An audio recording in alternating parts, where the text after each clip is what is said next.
প্রথমবারের মতো ভারতের বাইরে হলো আইপিএলের নিলাম। আইপিএল 2024 আসরকে সামনে রেখে দুবাই বসে হলো প্লেয়ারদের নিলাম। এবারের নিলামে নাম জমা পড়ে মোট 333 জনের, যার মধ্যে ভারতীয় প্লেয়ার ছিল 219 জন আর বিদেশি প্লেয়ার ছিল 114 জন। আর এই নিলামে যেন রেকর্ড ভাঙা করার খেলা শুরু হয়েছে। আইপিএলের ইতিহাসে সবচেয়ে দামি ক্রিকেটার হিসাবে প্রথমবারের মতো 20,50,00,000 রুপিতে বিক্রি হয়েছিলেন প্যাট কামিন্স, কিন্তু তাকে 1 ঘন্টাও সবথেকে দামি ক্রিকেটারের আসনে বসতে দেয়নি তার এই সতীর্থ মিচেল স্টার্ক।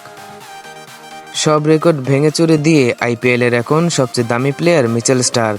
কামিন্সের 20 কোটি রেকর্ড ভেঙেছেনই, তার থেকেও প্রায় 4,25,00,000 রুপি বেশি দামে বিক্রি হয়েছেন। মোট 24,75,00,000 রুপিতে কলকাতা নাইট রাইডার্স স্টার্ককে দলে নিয়ে রেকর্ড গড়েছেন।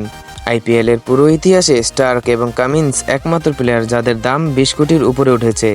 স্টার্ককে নিতে সবার আগে প্রথমে বিট করে দিল্লি। মুম্বাইয়ের সঙ্গে লড়াইয়ে 9,80,00,000 পর্যন্ত যায় তাদের লড়াই। এরপরেই কলকাতার আগমন। কলকাতাকে চ্যালেঞ্জ জানাতে আসে গুজরাট। গুজরাতের লড়াই একসময় 10 কোটি থেকে 20 কোটি। এরপর কামিন্সের রেকর্ড ভেঙে চুরে একাকার করে শেষমেশ 24,75,00,000 রুপিতে দলে ফেরায় কেকেআর।